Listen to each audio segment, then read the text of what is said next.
Assalamualaikum warahmatullahi wabarakatuh. Terima kasih atas kesempatan yang diberikan kepada kami. Kami dari kelompok 5 kelas B akan menjelaskan mengenai tentang hematologi. Maka dari itu, saksikan video berikut ini. Terima kasih. Bye. Hematologi merupakan salah satu studi kesehatan yang khusus mempelajari mengenai darah beserta gangguannya. Nah, beberapa penyakit yang diatasi oleh bidang kedokteran hematologi termasuk anemia, gangguan pembekuan darah, penyakit infeksi, hemofilia, dan leukemia. Dalam dunia kesehatan, tes hematologi merupakan sebuah pemeriksaan darah lengkap yang meliputi sel darah merah, sel darah putih, dan platelet atau trombosit. Pemeriksaan ini biasanya termasuk ke dalam pemeriksaan kesehatan. Untuk penyakit yang timbul pada ikan, itu merupakan permasalahan yang harus diperhatikan karena dapat menimbulkan problem dari segi ekonomis maupun ekologis untuk budidaya ikan.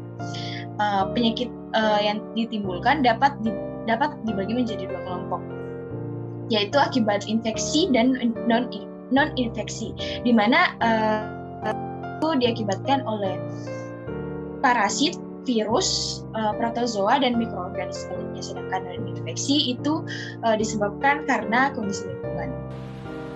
Nah, sel darah merah atau biasa kita sebut dengan eritrosit. Eritrosit ini sangat dibutuhkan dalam pemeriksaan darah ataupun yang kita sebut dengan hematokrit.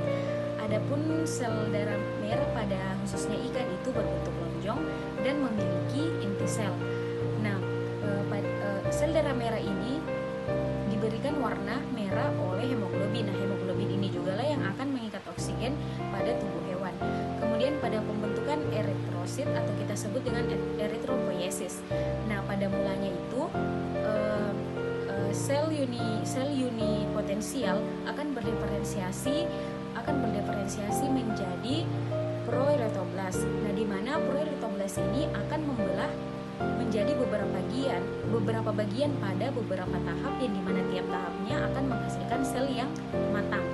Nah, pada saat itu sel akan berhenti berkembang biak dengan tanda sudah kehilangan inti atau nukleusnya.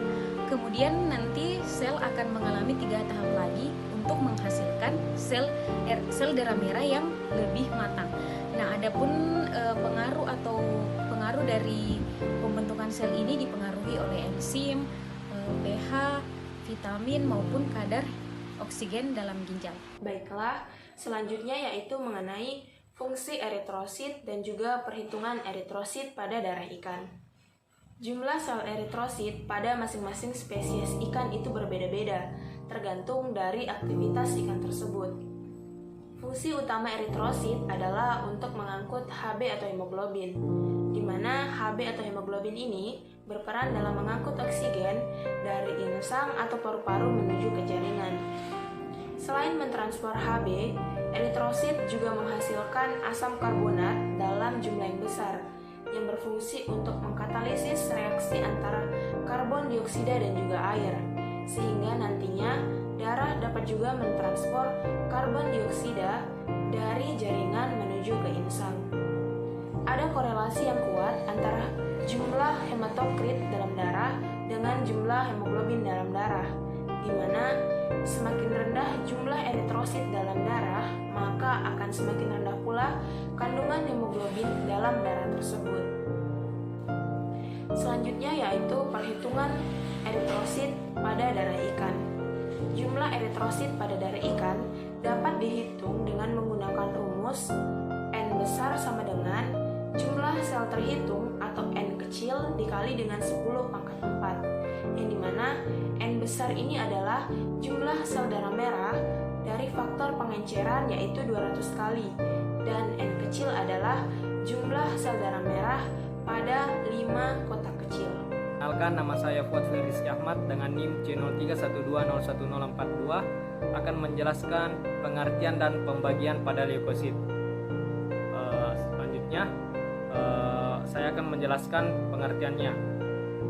Pada leukosit, dia mempunyai komponen yang sangat penting dalam hematologi atau pemeriksaan darah yang disebut leukosit atau sel darah putih. Sel darah putih ini merupakan salah satu bagian dari susunan sel yang memiliki peranan utama dalam hal sistem imunitas atau membunuh kuman, dan bibit penyakit yang ikut masuk ke dalam aliran darah.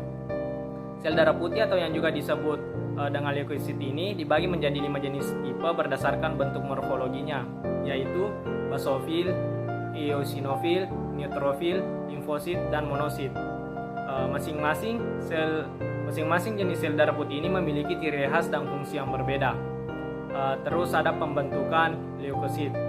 Leukopiesis adalah istilah untuk proses pembentukan sel darah putih yang dirangsang oleh adanya koloni simulating atau yang disebut faktor perangsang koloni. Nah, proses ini berawal dari sel induk yang menghasilkan prioritoblas dan megakariotid.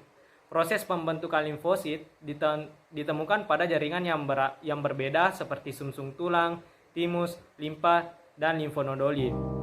Proses pembentukan limfosit ini dirangsang oleh timus dan paparan antigen setiap jenis sel darah putih. Setiap jenis sel darah putih tertentu memilikinya sendiri rangsangan untuk produksi. Baik, berikutnya adalah cara untuk menghitung jumlah sel darah putih atau leukosit. Nah, perhitungan ini diawali dengan sampel darah dihisap menggunakan bantuan pipet hingga skala 0,5.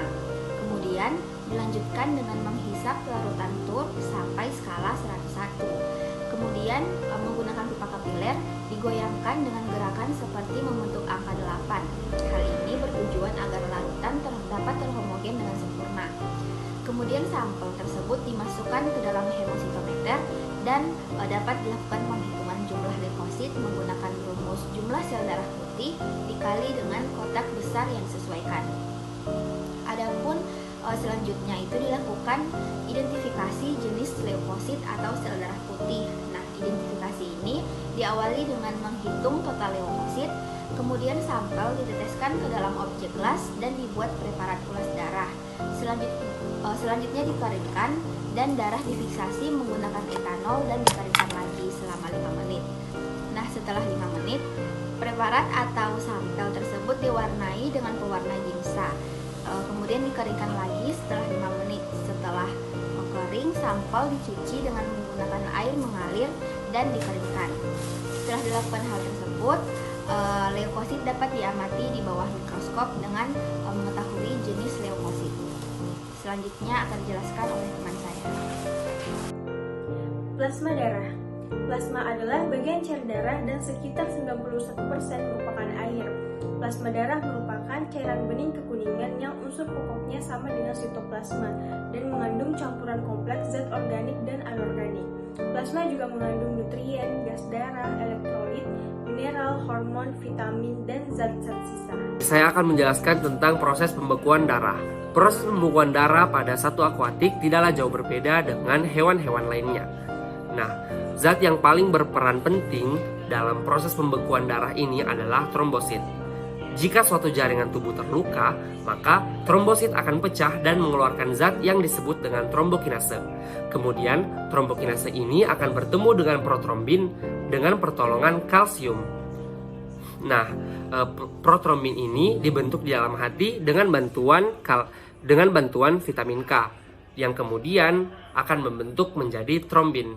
Trombin akan bertemu pula kembali menjadi dengan fibrin yang merupakan benang-benang halus untuk menghambat darah keluar dari jaringan tubuh terus-menerus. Dan dengan demikian, begitulah proses pembekuan darah terjadi. Hematologi itu dapat diuji dengan berbagai macam pengujian. Yang pertama dapat dilakukan dengan pemeriksaan darah lengkap, kemudian pemeriksaan hemoglobin, pemeriksaan jumlah dan kelainan eritrosit, trombosit, dan leukosit, kemudian pemeriksaan gambar darah tepi. Yang mana kelompok kami itu mengambil contoh pemeriksaan gambar darah tepi sebagai cara penanganan dari hematologi tersebut. Dalam materi hematologi diketahui terdapat cukup banyak sekali jenis-jenis pemeriksaan. Di antaranya adalah pemeriksaan sel darah lengkap, pemeriksaan hemoglobin dengan metode Sali atau metode lainnya, pemeriksaan hematokrit, pemeriksaan jumlah kelainan eritrosit, pemeriksaan jumlah kelainan leukosit, dan pemeriksaan jumlah serta kelainan pada trombosit. Selain itu, terdapat pula pemeriksaan laju endapan darah, pemeriksaan retikulosis, pemeriksaan indeks eritrosit, kemudian fal hemostatis, hitungan jenis leukosit, dan pemeriksaan gambaran darah tepi yang merupakan pemeriksaan yang umum digunakan. Selain itu, terdapat pula pemeriksaan daya osmotik eritrosit yang dikenal sebagai resistensi osmotik eritrosit. Dan yang terakhir, terdapat pemeriksaan sel lupus eritematosus atau disebut dengan LE. Setelah itu hasil persentase dari kelompok kami. Sekian dan mohon maaf bila ada salah kata. Wassalamualaikum warahmatullahi wabarakatuh. Bye.